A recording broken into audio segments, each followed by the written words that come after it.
Hi, welcome to another Influx lockdown discussion. This is our fourth, which is quite something, I think. We're doing them every week, every Thursday. Gary and I get together and have a chat.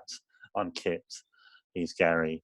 And we've talked about anthologies, we talked about rejection and acceptance, and we talked about, what was the other one we talked about, Gary? What did we talk about last week? We talked about risk taking. Risk taking, that was it. Yeah. So we've got risk taking and all that stuff. Now, today, we're going to talk about class and the C word. The C word, the big C word. And Gary was inspired to talk about this week, so he'll go to talk to you about that. I'm probably going to remove my eye line from the camera because I'm no longer going to directly address you wonderful viewers, and I'll be looking at Gary's video on this. So yeah, Gary, what was the reason, or tell me why you wanted to talk about class this week? Well, it wasn't really my idea, but the way it came about was, we think every week, don't we? We think we've got to talk about an interesting topic, but we do also ask for feedback from people on Twitter.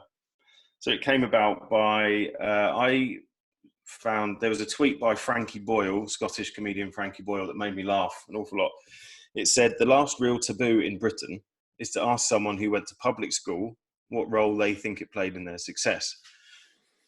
Which I think is very funny. I also think there's a lot of truth in that. So I quite jokingly quote tweeted it saying, I'm fully up for asking this to everyone in the publishing industry. And then somebody replied, Adam Steiner.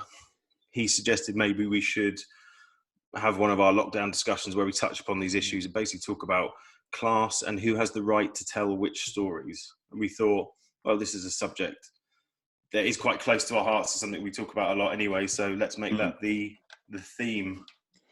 That sounds good. I think we talk about class quite a lot. It's obviously an obsession within Britain, but I think a weird obsession which isn't actually talked about that much, which is quite odd. Like, everyone's obsessed with class, but the open discussions of class are quite fraught. I think it's joked about a lot. But I think a lot of it is to do with people unwilling to define themselves in certain class brackets. Yeah. So before we start, I think we should just tell the viewers a little bit about our backgrounds, so we can sort of set where we're coming from in terms of our class background. I grew up in a village in Kent, East Kent, near Dover. My mum's a teacher, single mum. So I had two sisters, grew up in a nice house, went to a grammar school, had a nice primary school, ostensibly very, what I would consider bog standard middle class. But someone else might say, oh, single mum, that means you're slightly less bog standard, and whatever, that's fine. But I don't feel like my middle classness has, or no, what's the right? I don't feel like my class background has at all impeded my sense of progress in life, I think. It's often helped it, but I am not wealthy by any stretch of the imagination, and nor is my mum. So, well, there's that as well. So it's interesting. I play the cello. I run a publishing house. It's all up there. So I'm quite happy to describe myself as middle class, whilst having an awareness of class issues and having friends and colleagues and all sorts across the whole spectrum, really. Like, I know people who are upper class, I know people who are working class, and anything in between. So I think that's kind of me. That's where I come from, really. For me, I would definitely class myself as fitting somewhere in the middle classes now. My family background, probably a bit more working class than yourself. Born in glorious Watford. Dad was a lorry driver. My mum was a receptionist. Then they moved to Kent. They split up, so single parent family in the 80s. But then my mum went and retrained at university, got her English degree, became an English teacher. I passed the Kent test, which is how we went to the same school. So for people who don't know, Kent test is kind of, I suppose it's like the residual form of the 11 plus, isn't it? Yeah. or it was at least in, when was it? The early 90s. Yeah. 94. So, I don't particularly remember taking that test, but obviously both of us must have taken it and passed it. So whatever criteria, we went to a grammar school, which is, I think, would definitely be considered a middle class space, wouldn't it? I think so. I mean, just if anybody doesn't know what a grammar school is, the sort of grammar school we went to, so you don't pay fees at all. It's totally free. It's a state-funded educational system, but you have to pass a test, this Kent test, to get in. So they allegedly take the top 25% of the county and shove them in these grammar schools, and so it makes it elitist in that sense. And the teachers often favour teaching at these schools because there's apparently more discipline and whatever else. But the model of it is supposed to be, if you're clever enough, you get in. But the reason why it's a class issue is because people can be home tutored. You can pay for private tuition to help you pass the test. If you grow up with parents who don't necessarily have to work all day, and they can then spend more time with you reading and educating you at home during your more formative years. So it skews in a more wealthier middle class bias, I think. But it doesn't mean that there weren't people at our school who came from working class families. It's not like it was an exclusive middle class enclave. Well, I would say actually maybe at that time I feel that the whole kind of explosion of private home tuition came a bit later. I'm sure it happened at the time, but I don't think it was quite as much a thing at that point. But either way, we had a more privileged education, even though we didn't pay for it. There's a privilege there for both of us that I think probably shines through in where we've ended up, really. Running a publishing house, like I would say type of liberal humanities education, Yeah, I'd say I think the education I received there was very, very good. Maybe have some issues with that. I definitely have some issues with that schooling system. I don't think it is particularly fair for the reason you said.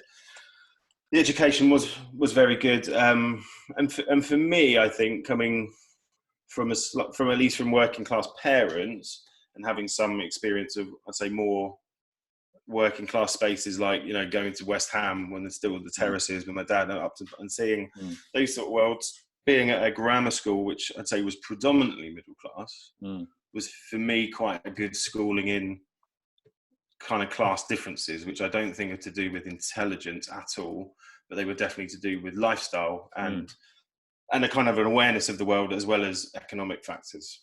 So for me, actually, that was a really useful thing to be aware of the differences, which I don't think a lot of people necessarily in publishing have that. I think so. My mum taught at the school we went to, so I was there was no misunderstanding about what a grammar school was or whatever, and obviously it was just assumed that I would go to that school because my mum taught there. I still had to pass a test. Obviously, it's not a Toby Young job, but I knew what that meant from a younger age. The interesting thing that I think perhaps we felt as middle class kids was being single parent was an odd stigma to have, I think, at that time. Nobody I knew apart from you, I think, and other people I met at secondary school, no one had parents who had divorced. Like my parents split up when I was 3, and I didn't really see my dad that much. And that was quite abnormal at my primary school, I think. And then going into secondary as well, at the grammar school, it was quite abnormal. Not that being a single parent is a class signifier, but there's different ways of I think in working class single parents in working class single parents are demonized more in the media and in culture than middle class single parents who are absolutely. What I mean? It's like the mum who can do it all or whatever is celebrated in the middle class variety than it is in a working class. Yeah, and I think it's interesting you mentioned the class signifier thing. It shouldn't be, but I think it probably is a sort of, especially a kind of working class single mother is definitely a stereotype, a negative stereotype, isn't it? That still persists quite a lot. So I think I don't know what it's like for children now, but I think you're probably right. I think there was definitely a stigma attached to that, definitely. And Yeah. necessarily that you're not deprived is the wrong word, but you sort of miss certain things and you miss two people bringing in an income and all that kind of stuff. Yeah, absolutely. Yeah. So that's our backgrounds anyway, just so we're completely And having already given that like 10 minutes, that's what makes all this stuff so complicated is the nuances, I think, particularly in the British class system, where it's not just about wealth, it's not just about how much money you have, does not dictate what class level you are. I was free school meals. Like we didn't have enough, we didn't have enough money my mum didn't have enough money as a single mum to do that. So we had free school meals, and yet I also play the cello, like, and grew up around like in a sort of idyllic village. It's interesting that how those things cross over. So I think in Britain, and this is why we want to talk about this today, class isn't just that strict kind of economic analysis here. It permeates everything. It's not just about labor relations to capital. It's just deeper than that, I think, somehow. Yeah, and I think you just alluded to something. We were going to be very clear and say what we're talking about. We're talking about the British class system, aren't we? And essentially our experiences of it. I mean, before we really jump into it, I believe you wanted to say something about there was a survey done in the Bookseller, as we are talking about specifically about publishing and the writing world. There was a fairly recent survey about this very subject, wasn't there? Yeah, so I think it was 2019, early 2019. I'll just bring that up. So the Bookseller is the sort of industry magazine for anyone who works in publishing, and they do very good work. So this was quite interesting. They did a survey on whether people who see themselves, which is quite an important distinction, people who see themselves as working class feel that whether their background has adversely affected their career. And the research from the survey was that almost 80% of people in the publishing industry who see themselves as working class feel their background has adversely affected their career. So that's 80% of that 47%. So then it goes on to say just under half of respondents identified as working class. So it's 80% of those just under half respondents. So 47% of people who responded to the survey said they identified as working class, and 80% of that 47 said it held them back. So a significant amount.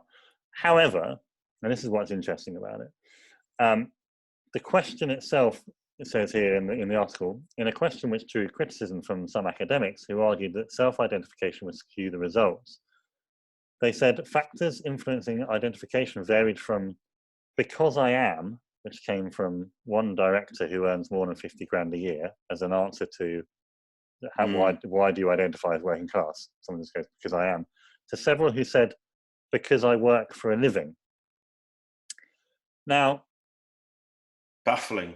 Yeah, I mean, that is like, if your understanding of working class is that it's anybody who works for a living, I mean, that's quite interesting. I don't think that's necessarily correct. And then there's another one that says, others said that although publishing was considered a middle-class profession, they still considered themselves working class. So this would be people who are perhaps consider themselves having had a working class upbringing, and they maintain that culture and they maintain that industrial relationship with their profession in a way that a middle-class person possibly wouldn't. So that was the survey, and a lot of people said that. So it says here, prejudice and discrimination in regards to background was reported by 50% of the working class respondents. Many described it as mild or in jest, but said it contributed to them feeling inferior. The word accent cropped up 52 times. And that's interesting. Yeah. So what we're talking about here, that takes us into the issue of regionalism, doesn't it? Which again is a huge issue. There's one thought I had about this. I don't know if the survey says who exactly in the publishing industry was being asked these questions, because I think this is it's a topic that gets discussed endlessly, and it gets discussed a lot on Twitter, and I think it should. I think when people talk about, I suppose, access for traditionally marginalized communities into publishing, I don't think they necessarily are talking about who gets to work in the accounts department or the HR department. No, I might be wrong in this. I think they really mean the people who are making some sort of creative decision. So this might be the commissioning editor, the editors themselves, the proofreaders, the designers, that kind of thing. I mean, what do you think about that? Yeah, I think publicity you can chuck into that. Publicity as well, yeah. I mean, sales is slightly more murky, because I think sales is actually quite a bit of a modern working class space a lot of the time, you know, like and advertising is as well. If you go to some advertising agencies, you can be a lot of people from working class backgrounds earning a lot of money at advertising agencies. I think sales can be, it follows on from that sort of barrow boy culture. Do you know what I mean? Where it's like you're the sort of the quick talking salesperson. Man, I don't quite know how sales works in big publishing. Yeah. But I think that's possibly an area where there would be some. But this, you know, we're speculating a little bit here, I think. But I do think when people talk about when we're talking about who has the right to tell what stories and who gets to, you know, that all of that gatekeeping, that's all editorial and publicity and commission. Basically, that's what we're talking about. When we talk about who publishes books, it's the editors and that surrounding kind of ecosystem.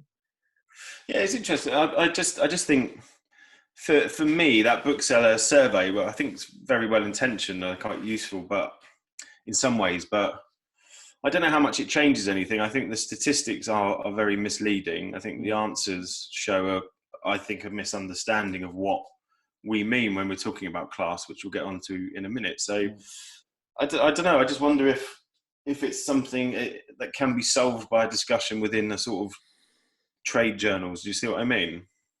Yeah, of course. I mean, I think it's hard, isn't it? Because it's the self-identification aspect of it that's tricky. And where do you draw the line between someone who is, teased for their accent, or someone who cannot get above a certain pay bracket because they're being discriminated against? Also, there's within publishing and within writing and stuff like that, there's a lot of people who perhaps aren't making a career out of writing in terms of the income. So they have spouses, wives, husbands, or inheritance, or another job, maybe teaching at university. You know, all those factors come in, which inherently are time restrictors, right? The less time you have, the less time you have to write. And I think on the whole, we can probably safely say that if you're working class and you don't have a safety net and you have to earn your money to stay alive and keep your family alive, you're not going to have as much time to write as people who have a husband who works in the city, or a wife that works in marketing, or whatever. Absolutely. Right? I think it's worth specifying it's not just necessarily, I was about to say physical time. That's not a real, that doesn't exist, does it? No. Actual time, it means like mental space to do it, because you might have the same 3 hours a night, perhaps you'd be able to put aside. But if part of that's consumed with, maybe I should be doing this instead, maybe I should be making sure this need is met, it becomes harder, doesn't it? It becomes absolutely harder. And I've kind of jumped the gun a little bit on our notes, but we'll do it anyway. I think the explosion of working class literature in the 50s, 60s, and working class filmmaking, and some of the people who have come out of that to become national treasures, like Harold Pinter, or people who got forgotten, like Alexander Barron. These were genuine working class. It sounds so facetious, but these are people writing about the working class from the communities they're writing about, and they're making a career out of it. Well, weren't they? They were big sellers. Yeah. But my argument is, for these people talk about where are the working class writers now, and why can't we this and this and this? It's a welfare state, man. Like, if you can't afford to sit around and write, you're not going to be able to write. Whereas, you know, up to the 80s, up to the early 90s, you could live on the dole. You could actually live on the dole. It wouldn't be a great like you wouldn't be able to save any money. But you wouldn't die. You wouldn't starve, Yeah, you and wouldn't you be could spend a destitute. lot of time writing. That, you know, lots of bands started. You know, I know it's kind of glamorizing it a little bit, but like our welfare system now does not support working class artists who No, it want doesn't. to practice and get better. So Yeah. that's possibly one of my reasons as to why we're not seeing as much of it, as well as that there's an inherent class interests at publishing which are preventing people from coming through. But we can address that later. I think we'll get to. I think we should go back slightly and define what we mean by each of the classes. So we're talking about working class, we're talking about middle class, and we're talking about, I suppose, what we call in Britain the upper class. I mean, what definitions are we using here? So when we're talking about working class, what are we actually saying? Because I think there's a lot of woolly language around this, and people like that quote saying I'm working class because I work is wrong, isn't it? It's incorrect. We're talking about it in the almost, I suppose, Marxist sense that you survive by the payment you get for your labour. Is that the term we're using, or up, has it moved to on? a point? But that, I mean, that makes that person's statement correct. I work for a living. Like, you know, this is the difficulty with making any of these definitions. I think is that, you know, people can call us up on any of them and change the debate and change the parameters of the discussion. But I think perhaps with the caveat that this is our particular interpretation today of it during this discussion, which might change and might not change. I think, yeah, working class is at the moment, for the intents of this discussion, someone who has to sell their labour to live, right? So they have to sell themselves into a job. So they either have to work, so they use their time 8-9 hours a day working wherever they want to work. Could be a factory. They're not the business owner. They're not the business owner. No, they are selling their labour themselves to someone else. They possibly don't own their own property, but that's a slightly murky area. And I would say that they, perhaps for the purposes of this discussion, went to a comprehensive secondary school. Okay. What do you think about that? I think that's large. I think that's fairly true. In terms of, I think what we're talking about sort of access into publishing in the right world, I think we're mainly talking about education and opportunities that are shown to you. So I would largely, I'd agree with most of that. And I think lots of people have different interpretations of it, and it has to be someone coming from whatever you want to call working class culture to some extent, right? And the professions attached to that. Yeah, I think so. I think it does. The arts is not a traditionally working class industry, but it became so more after the Second World War. I think there became more working class artists and writers and stuff like that. I think that's gone backwards in the last 20 years. But I would say that there's a certain inherent safety net. So if we're going to talk about what working class is, we also have to talk about what it isn't. You know, so what isn't it? Well, for me, like, I don't have much savings. I don't earn a lot of money, but I know if it all goes to shit, I can just move back with my mum and she has a spare room in her house, and that's fine. That's a safety net I can rely on that lots of people can't rely on. Lots of people can't rely on their family having a spare room they can stay in. They can't even rely on their family to look after them. They might have troubled families. They might have difficult relationships. Their families might live in different countries because they're migrants or they're immigrants or whatever. So I think there's also a certain amount of, in the middle class, a certain amount of safety net that enables you to take the opportunities that are put there available. Does that make sense?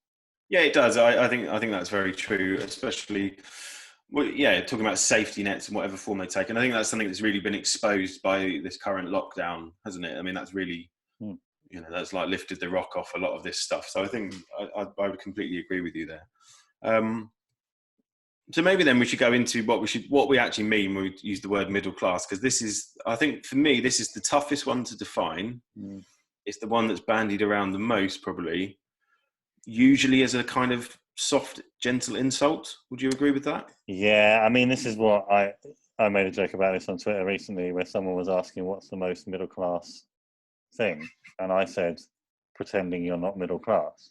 Yeah, yeah, exactly. And It's I the think that self-denying class, isn't it? 100%, no one who's middle class wants to claim they're middle class, even like in a way. And I'm quite happy to be like, I'm middle class. Like I'm not going to pretend I'm not.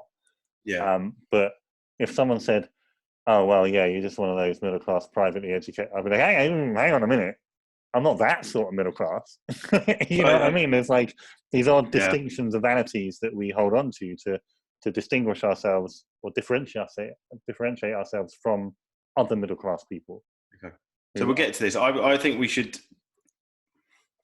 I think we should remove the privately educated. For me, that becomes something else. That wouldn't be immediately what I think of when I think middle class. I think it's, maybe this is because of my own background. I think it's sort of squarely at like the sort of the good school, the good grammar school kind of educated person. I don't think it's private school, and I don't think middle class necessarily means you have lots and lots of money, but it does mean you have this safety net, which is what you're talking about. Yeah.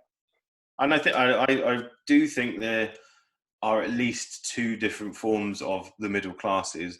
One, I think, is one we're talking about, which is a kind of the more, I don't know, the artistic, the creative arts, the people who work in the arts industries. That's considered an almost archetypal middle class profession, right? Yeah, I mean, like a certain stereotype of the middle class. So, like the theatre going kind of, Yeah, cultural, reads the Guardian or the Times. yeah. Also, I think we're probably one of the few countries that like identifies class by its newspapers. But anyway, yeah, and is involved in the arts, but in a way that is celebrated for being passionate and humane and all these other things, even though they don't worry about money for a day. Like there's no worry about the fact that they're going to lose whatever house they have or whatever, right? I think the arts as a space in terms of income is quite precarious and goes up and down and left and right, which is why it's so hard for working class people to enter the arts. But anyway, we can come to that again. We keep coming to things later, but the other middle class I think you're talking about is different, right? It's not this slightly more bohemian, slightly more artsy. Yeah, I think so, or at least it's perceived to be. And that one is kind of mocked in the sense that, in the same way, like hipsters are mocked, but most hipsters are middle class people. In the sense that, it's like fetishizing avocado and on sourdough toast, which I love, by the way. Reading the Guardian, go to poetry nights, spoken word nights. Usually live in a city, usually in a cool bit of a city like London or Manchester or Liverpool or wherever. In the vibrant and in the vibrant where actually mostly working class people live. Yeah. Maybe you work in, I don't know, maybe you work in a kind of cool tech startup, or you work in publishing, or you work for a small, like an indie label or something like that, or as a designer, that kind of middle class. Then I think there's another one that's probably more mocked middle class, meaning essentially suburban, unadventurous, like someone who might be sort of satirizing a Mike Leigh film. You ever see Secrets and Lies? Sort of. Yeah. He's come from the working class background, but he has the very, maybe unfairly caricatured middle class wife who's very, buttoned up, very, well, I think she's Scottish in it, but very British and sort of very tense, very house proud, but ultimately they're quite boring. And I think both of these sort of the middle brow, aren't they? Probably unfair, but I think there's truth to both of them. Yeah, I mean, yes, there's always, I wouldn't say there's always truth to a stereotype, but sometimes there is. And I think that there's an element of like a middle of the road aspect to that middle class you're talking about, where it's safe and it's, you got a Volvo and you live in a nice house in a suburban part of, I don't know, maybe a town, like a nice town in Surrey or Suffolk or whatever. And everything's fine for you. You're not under threat by anything, but also you're not necessarily, I would say anyway, I mean, this is again all up for grabs. You're not pushing yourself, perhaps. Yeah, wow. I think that's what the stereotype and what people mean when they use it as a kind of insulting term. I think that is what they mean, definitely. And it's associated with, this is very book relevant, with middle brow. It's associated with people in middle management. It's all that kind of stuff. And it's not seen as exciting. Aspects of like working class life are probably fetishized to an extent, are seen as exciting, aren't they? Or a bit more edgier and more dangerous. Lots of music genres, football culture, all this sort of stuff. I think you'd be hard pressed to say it's got more of an excitement to it than. Well, there's just always the underlying threat of violence, which is exciting to anybody, really, isn't it? Although I do feel like we don't. That sort of fetishization in music and film and stuff, I don't think it exists in publishing in the same way. I don't think people want to publish working class writers. I think you might be right. I think they're a threat, more of a threat to publishing than they are to film and TV. I think. I would love you to expand on that. Why? Oh wow, this is just a thought that's occurred to me just now. So you have to forgive me for a minute. I think. I actually agree with you, but I just want to know what you think is threatening about it. I think that publishing is seen as a liberal art, liberal in the liberty, freedom, and slightly sort of central leftish sense, rather than the kind of liberal arts American sense. And I think people in publishing think that they want to do good, and that they are helping people, and that they can sit in their nice job in their office for their major corporate publishing house, and they work on books, and everyone loves books, and everything isn't reading great and isn't reading wonderful, and oh, that person's so nice, and they're such a lovely writer, and it's such a pleasure to be around. And then maybe a grobby shite turns up who's just like, well, yeah, here's my work. I don't really care if you like it, but people are buying it, and they threaten that nice ecosystem that has been built, which has a core sense of doing good, but doesn't actually fundamentally address any of the major inequalities in our society. And I think working class writers are a threat to that, because it makes people question who's doing the writing, why they're publishing what they're publishing, and what stories are for. Yeah, and who's allowed in the club, essentially. That's what it comes down to. We'll come back to that. We've got another class to talk about, the upper class. How would we define that? A group who largely get left out of this debate, because there's not many of them. They're a very small minority of the population, and I don't know, they always seem to me sort of left out of this discussion. It's almost like they're there and they sort of exist in a different plane. Well, it depends when you're talking about aristocracy. And maybe that's what I mean. I think that's what you mean, aristocracy, because I at the moment I'm watching the news and all I can see is upper class people. Boris Johnson, Michael Gove, all these. Well, I don't know about Michael Gove. Actually, maybe he's not. But the Eton set and the majority of our political class is the ruling classes. I think are going to be upper class. I think that the reason why it's harder to define is because we don't meet many of them, so we have no cultural sort of empirical understanding of them, but also that private education is no longer just the reserve of the upper classes. No.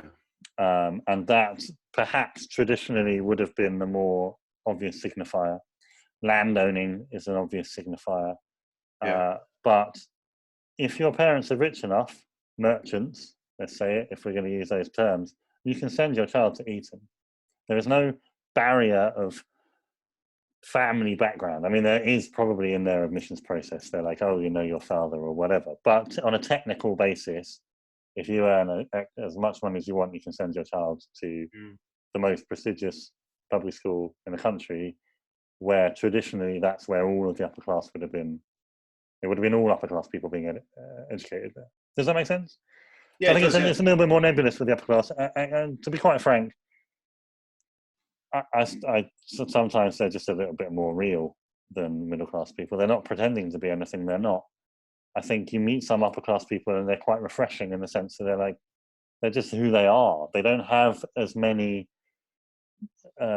forms of themselves to hide behind. They don't perform for you in a way middle class people perform. They're not insincere in the way that they talk about their backgrounds and themselves. Maybe I'm giving them too much credit, but I think there's an element to the middle class of always wanting to be something else.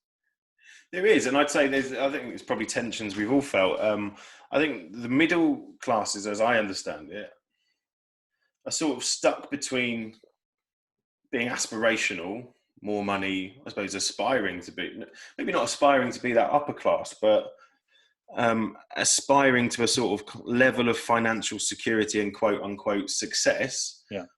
Whilst often also feeling that you have to prove that you're not middle class somehow, that you're somehow, like banging on about, I don't know, my granddad was a miner or something like that. Do you see what I mean? I see those two tensions a lot. It's probably something I feel myself a little bit, and that's what's interesting. It's sort of caught between those two things in a very interesting way a lot of the time. Yeah, going back to people seem quite lost because of it, I would say. Possibly, that's a certain, I think, area of British class which is interesting. On that tweet that I sent about like the most middle class thing is pretending you're not middle class. A writer who I know, Manuela, she's black, and she tweeted below it, that only works for white people. So, and I think that's an interesting point to make, is that perhaps, and I don't want to speak for, obviously, for black people or Asian people or whatever, but there is one of my understandings that, and I can understand that, if you're from a marginalized background and you ascend your class, you are then proud of those achievements, and you will proudly say that you're now middle class. Or that would be my assumption on my interpretation of what she's saying there, is that there isn't as much shame attached to it. I would agree with that. The white British people would have a shame attached to, like, with that middle class shame that doesn't exist. I think maybe it does, but I'm judging by what Emanuela's saying is there's more to it in white British. Well, partly because the colour of our skin does not stop us from achieving things. It might be our accent, or it might be our financial background. It's not literally like, oh, you look like this. It's a really interesting one, this, and I hope anyone watching this knows this is just our perspectives on it. We're obviously not trying to speak for everyone. I think you're right there, and I think that's an interesting comment, because I think still, if you say within Britain, middle class person, the image of that person will probably be a white middle class person. Called Susan. Maybe, but I mean, there's a. Or what is it now? It's Karen, isn't it? It's Karen. That's what the kids are using. Well, yeah, controversial meme, that one. But I mean, there's a long established South Asian and Indian middle class in Britain, especially in like northwest London where I live. There's a very long established middle class Jewish population. We don't really think of those people, but if we go back to like the makeup now of the government, our own government, I think some of that correlation between race and class, where people always thought being non-white meant poorer, is breaking down maybe just a little bit, because you've got dreadful people like Priti Patel and in huge positions of power. So yeah, I agree. I'm sort of losing my point here, but I'm trying to grasp for something here. Yeah, I think that what we're seeing is an emergent middle class of colour, let's say. But I think it would still remain that, I don't know, I don't have the demographics on me, but certainly I don't like to distinguish between white working class and other working class. I think class in Britain can go along race lines, in the sense that maybe there are racial divisions and antagonisms within the working class, but that actually, as we all know, class is also a relationship to capital and to property ownership.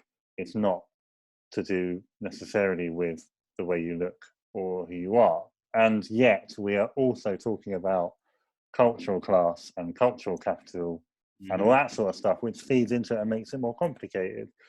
But it is something I'm wary of doing when people talk about the white working class as some sort of different working class to black working class. So it's still working class. It's just you are a racialized element of that working class.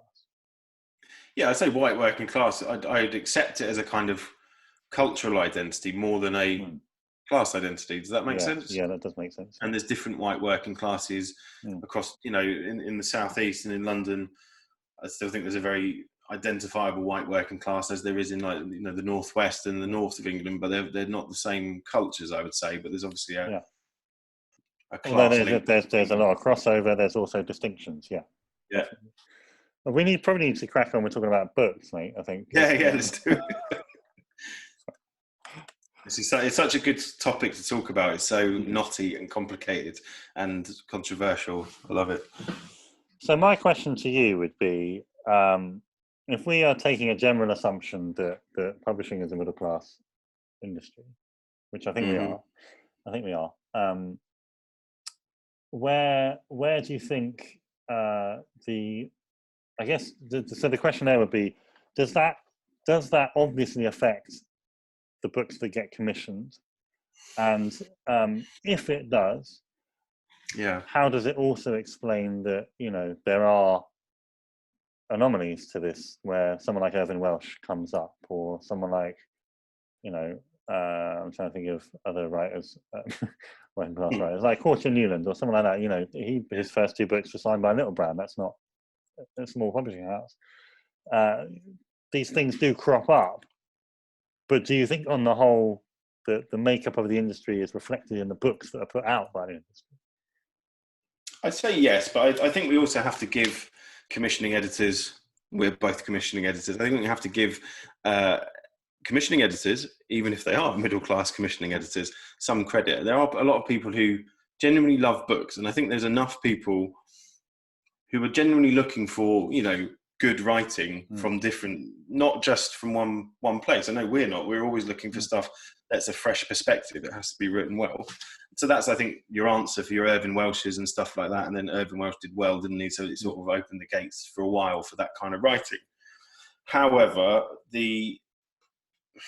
of course, if the majority of your commissioning editors across the country are based in one place, and most of them are from a similar cultural background, it seems likely that you're going to get a higher proportion of books that reflect that cultural background.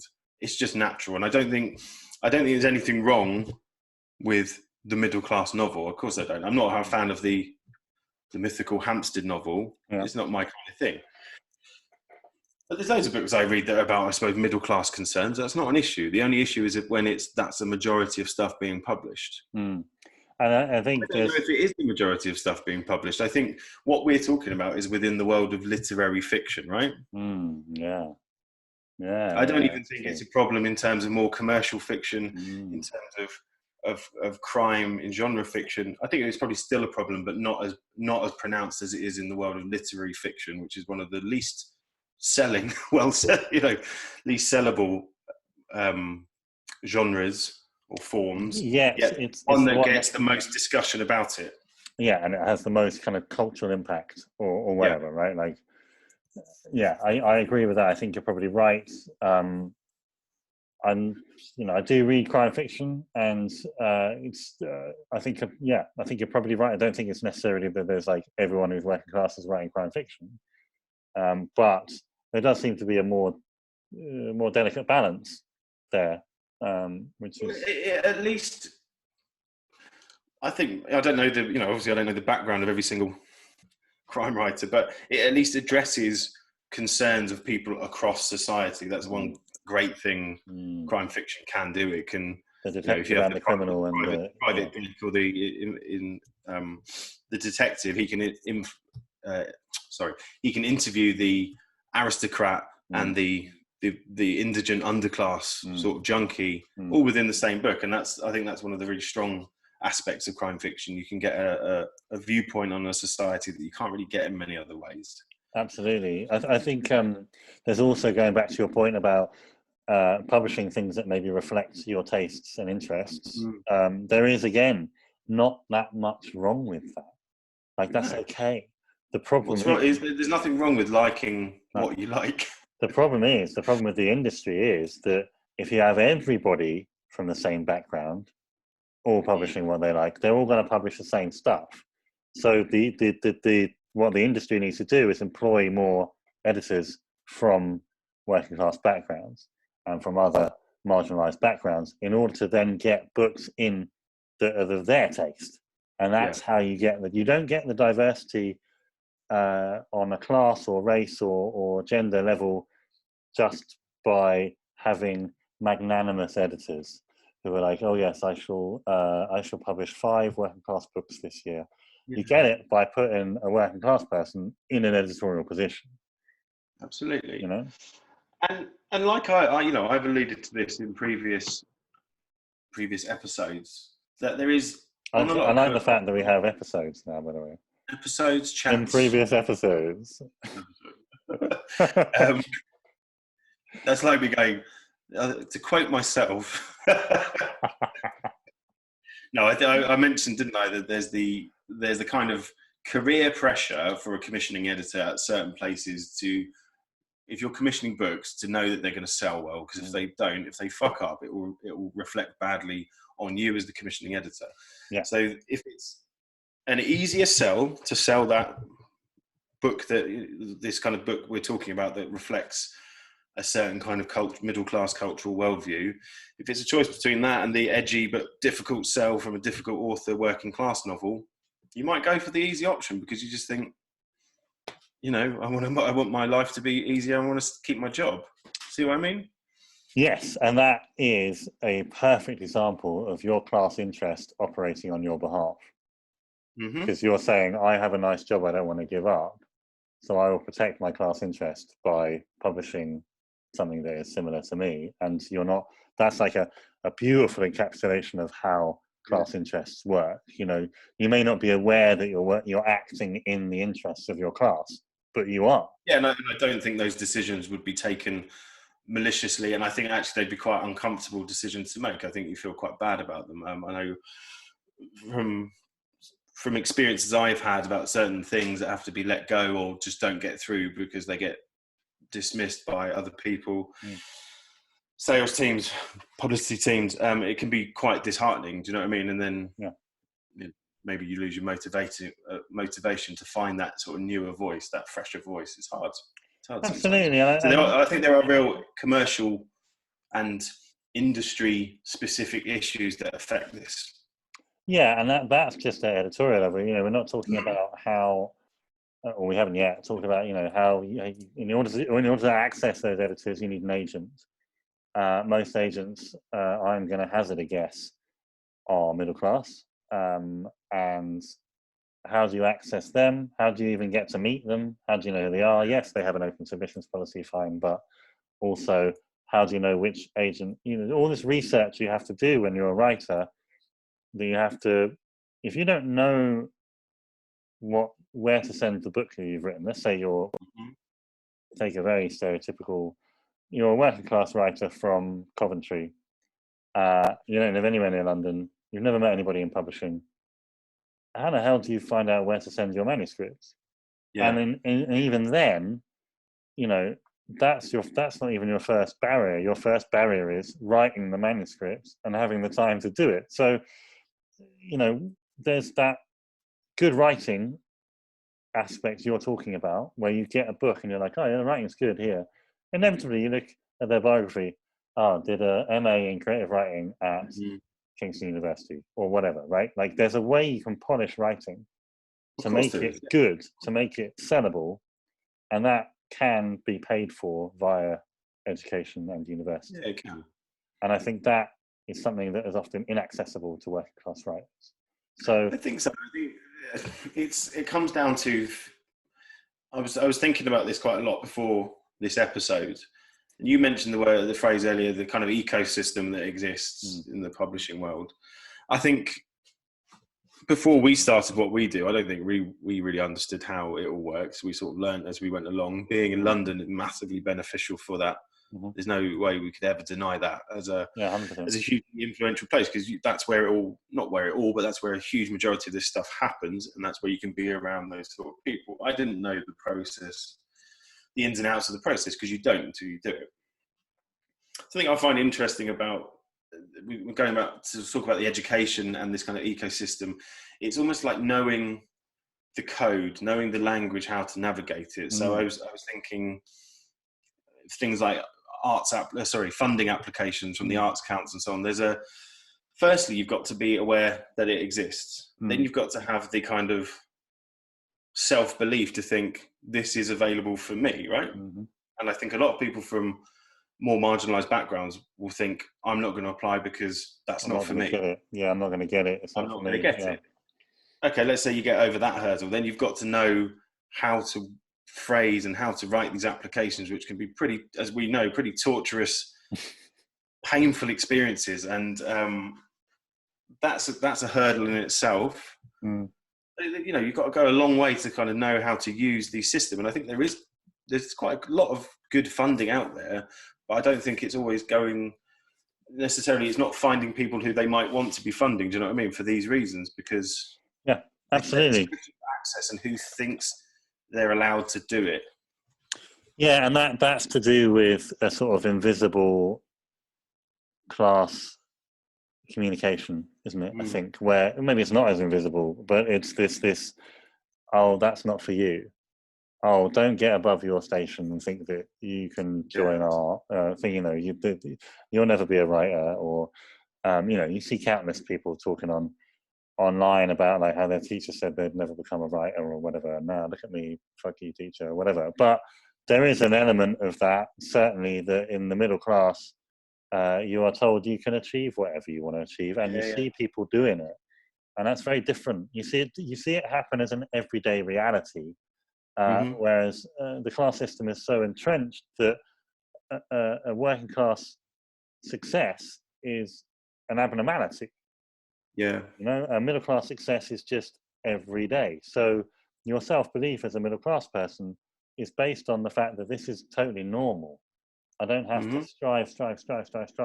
And yeah, maybe I'll get to that position where that person who went to my school got, you know, like, you don't have to think that way when you're middle class. So it's like a confidence barrier as well, because it's not normal. It's not your normal everyday life experience. And going back to that, I mean, that's something specific, I'd say, to do with, I suppose, issues of gender and toxic masculinity. I think. Hello, 2020. Hello. 2020. We've landed. I would say that if you were growing up in the 80s and 90s, I can't speak for other eras, I'm talking about myself. If you were a boy from a working class background and you had aspirations to be a poet or, you know, a novelist or something like that, that would be mocked quite heavily. It would be seen as a feat. It would be seen as feminine. It would seem, as you said, getting above your station. And I think it would cause a lot of problems that would dissuade people. So I think, I don't know, that's something else that just occurred to me as we were speaking. And there's these kind of self-enforcing rules within classes. Do you see what I mean? Yeah, absolutely. That's how these systems of inequality work, is that it isn't just, you're not just policed by the people above you, you self-police. You know, it's the internalization of power, or like I was about to reference Foucault, but in a conversation about being middle class, probably not the best thing right now. But you do. That's the most middle class thing you can do. You can internalize that surveillance. You can internalize that power, and it becomes its own. It then becomes something that the people above you don't have to police, because you're already doing it yourself. That's the perfect system, and I think that also operates within the various stratas of the middle class. You know, we talk about there being lower middle class and upper middle class and that sort of stuff. These stratas work along all those spaces. And yeah, I think you're right, but I also think that's it's difficult to talk about that in this without it sounding too Billy Elliot-ish. You know what I mean? Yeah. But I think, yeah, in relationship to publishing, you know, I don't think even I didn't. I don't think even I thought of publishing as a viable career. I didn't know anyone who was a writer, anyone who worked in publishing. I didn't know any of it. I mean, obviously, look, we went to a grammar school, like we said, but nobody in my family or immediate circle had any experience of anything like that. No. I So didn't know anyone. I didn't know it was a right. thing that you could do until probably I was in my early 20s. Yeah. So if we're talking about us being fairly standard middle class grammar school boys, I mean, if we're not thinking it's for us, it certainly ain't for anybody else, you know, who's in, say, a class below us. Like, Yeah. you know, that's my point. It's like if we're finding it nebulous or you know, ephemeral or something that we can't quite grasp or see, what's that saying to someone who's not even been to a grammar school or not even been to a university, or the very people who actually have so many stories to tell? You know, I don't have that many stories to tell about growing up in a village in Kent. No, not much happens. But yeah, You like, won't be waiting for your memoir anytime soon. No. no. I think you're Yes, fine. Yeah, I think you're fine. But I think that's the point, isn't it? Is that you can almost judge how accessible and open publishing is by how inaccessible it has been to us. Like, if it's inaccessible to us, it's going to be inaccessible to like millions of people, because we're in the middle bit. Like, it should, if things, I'm used to things being accessible to me, and Yeah. to come to publishing and feel like the least posh person in the room, that's odd. Yeah, that's You an know, experience I've had, which was very odd. Definitely feeling,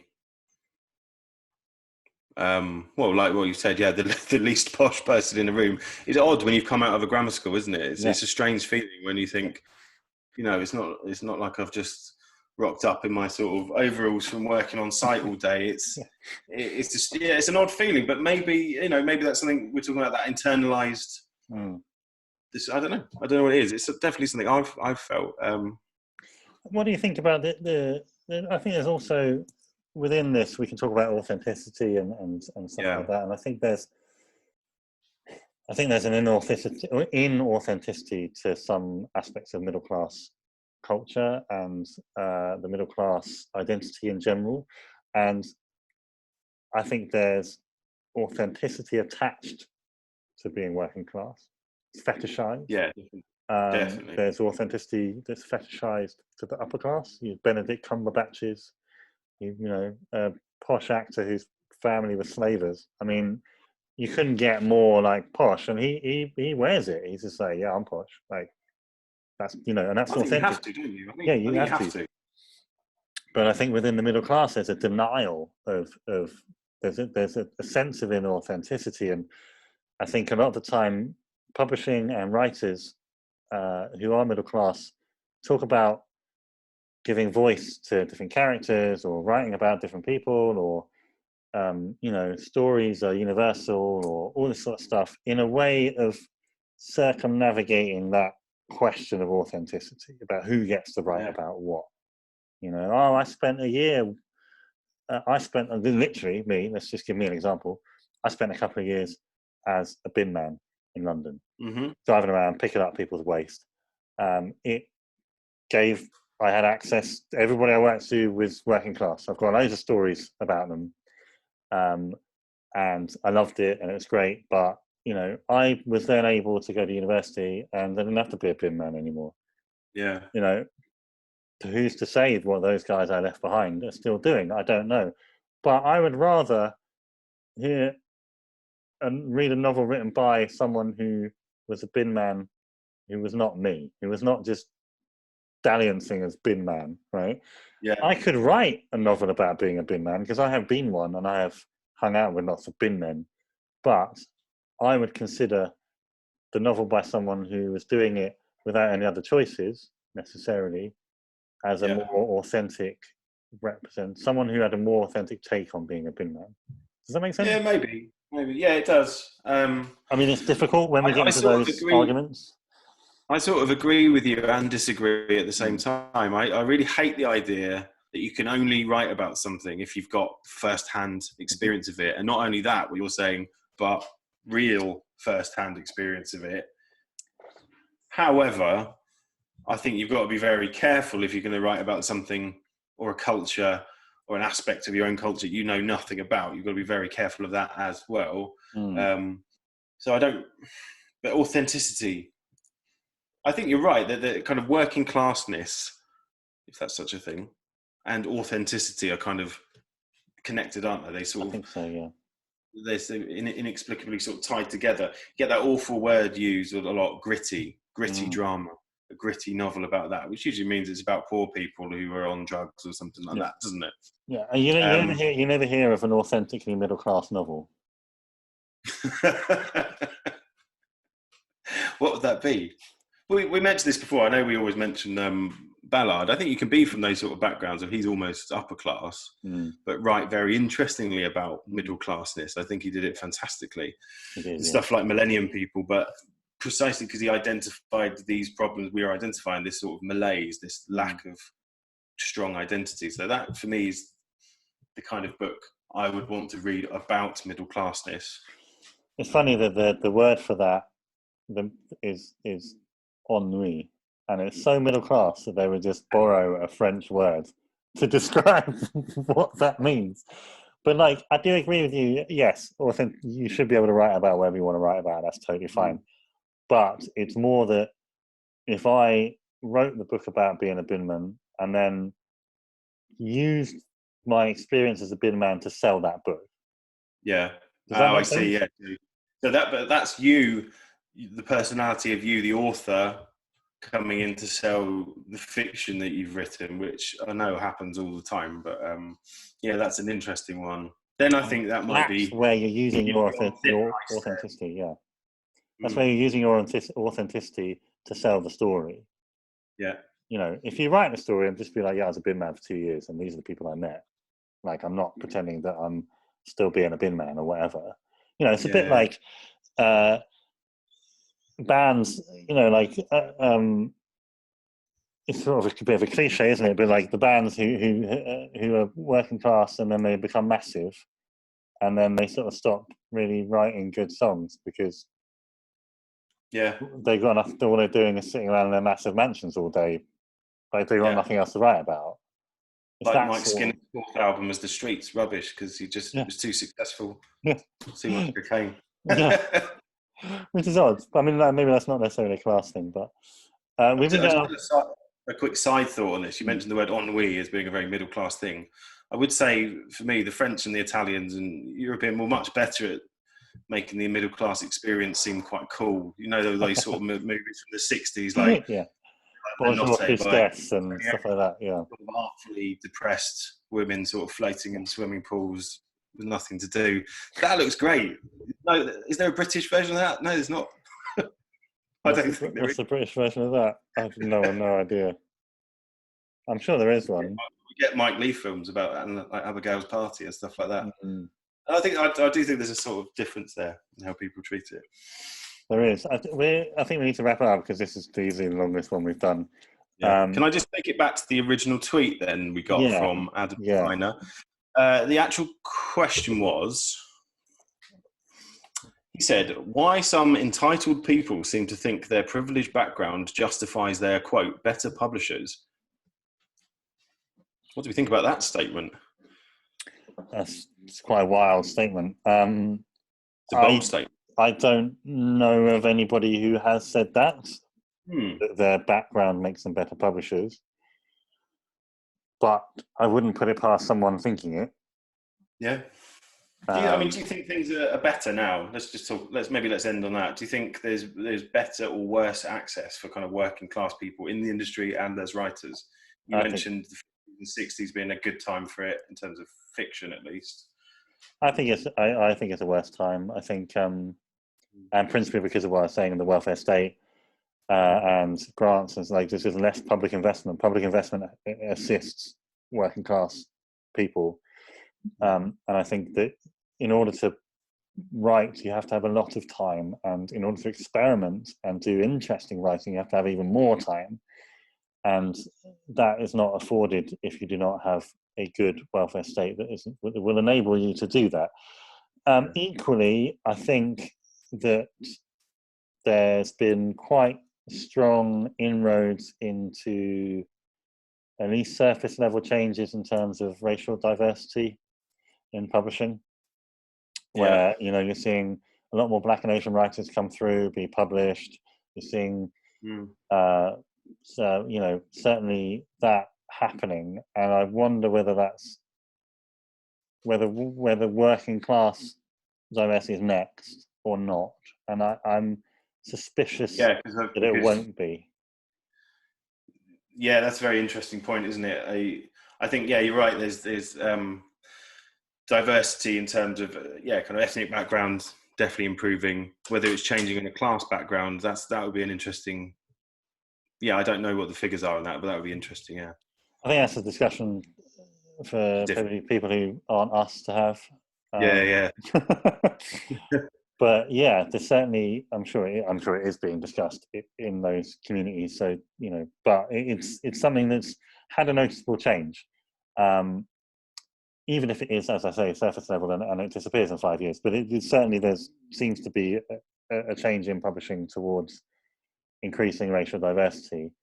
Yeah, definitely. But I don't know if that's currently also happening with class, and I think when it does, it's going to require editorial positions to be taken up by working class people. I think that's the only way we can do it. Yeah, specifically people who are commissioning work, right? That's the only way it can change, I think. Yeah, absolutely. The only way it can change. So that means we're going to have to disband, Gary, and put 2 working class editors in our place. You do realise that, don't you? That'd be the radical act. Can't I use the fact that I used to go to West Ham on the terraces in the 80s? Can I use that as a sort of pretend working class authenticity? Yeah. All right, fine. I used to be a bin man, and I used to work on the ferries in Dover. There you go. Easy. Sorry. No, go on. I just wanted to mention one thing before we finish. I was going to mention this earlier. Do you remember what was their Twitter account? Was it the bougie lit woman? Yeah. That was funny, wasn't it? That caused quite a stir at the time, because that was the bohemian middle class, maybe pushing to the upper class sort of stereotype. I thought it was hilarious because I think there was a lot of truth in it. And I think a lot of the middle classes aren't used to being seen. I think a lot of the time there's lots of upper and working class stereotypes you'd see on like comedy shows and all that. But I agree. But like, having said that, I also think people in publishing are not used to being seen. People in publishing hide behind books. It's very rare that unless you're in the industry, who a commissioning editor is. But you might know who Mark Haddon is because you read one of his books, but you have no idea who commissioned his work if you're not working in the industry. People in publishing are invisible, I think, to readers mostly. Less so now, definitely, surely. Do you think so? Because it would take a very discerning reader to find out who the editor of a book was. You know the memoir, don't you, by Matthew Abueta? I can never pronounce Matthew. The Will Safe one, Self and I, which is a very interesting book about this kind of issue, isn't it? When he was the amanuensis for Will Self in the 90s. I think the industry as it was in the 90s is definitely, I think it's probably a lot smaller. There's a lot less money, but I think that invisibility, untouchability is at least been encroached upon because of social media. Maybe I think maybe that's a good thing. It's probably, you have to be a bit more visible these days, don't you, as a publisher? Yeah, I suppose so. I think probably, but I'm not sure whether that is visible enough, right? So it's very visible to say we've now published all these writers from all these different backgrounds, because you can see that. But it would take an internal report to say we've now employed X number of working class people. You have to publicize that in a different way to how you publicize books. Yeah. You're publishing then we your come back to company's internal structure is not interesting to most people. Then we come back to the point we started on, and who's defining what working class is when you do that study. That's a good way to round it off, isn't it? It is. Yeah. So, Okay. good. That was fun. Well done for That was fun. staying. That was quite a delicate conversation, wasn't it? I felt we were thinking quite hard as we were speaking there, which is a good thing. It's good to think carefully about this stuff. It is. I think there's there's always a danger of running stereotypes, and we've probably done that. There's also a danger of not being aware of your own class privilege. I think we're trying to address that. I think there's also a danger of speaking on behalf of other people, blah, blah, blah, blah, blah. But it is just the format of these talks is you and me. We can't do much about that. Yeah. But I think, it takes a lot of thinking and a lot of introspection and a lot of reflection, I think, to look at what your position is and also look at the class system and analyze it. I think a lot of people don't have time to do that. And a lot of people don't have the inclination either. And I think it's a scary prospect to look at these. I do think that simultaneously, people don't like to think of themselves as hard done by, and they also don't like to think of themselves as privileged. Yeah. And it can be hard to accept that, oh, perhaps I was privileged in this way, and this person wasn't. It's a hard thing to accept, especially if you consider yourself to be, a good person, left-leaning, artistic, whatever. There's also there's the extra dynamic of you can be privileged in one way and hard done by in another. You can be simultaneously hard done by and privileged. It's nuance. Yeah. And nuance is difficult. It is. We could talk about this for, I think, about 6 more hours. So maybe we should wrap it up now. Okay, right. So thanks for listening. Well done for getting this far. Comment below, as they do in the YouTubes. And we'll be back next Thursday for another... Next Thursday, maybe we'll talk about something a bit lighter next week. Okay. What do you reckon? Yeah, let's give it a go. Yeah. All right. All right. See you soon. All right. Bye-bye.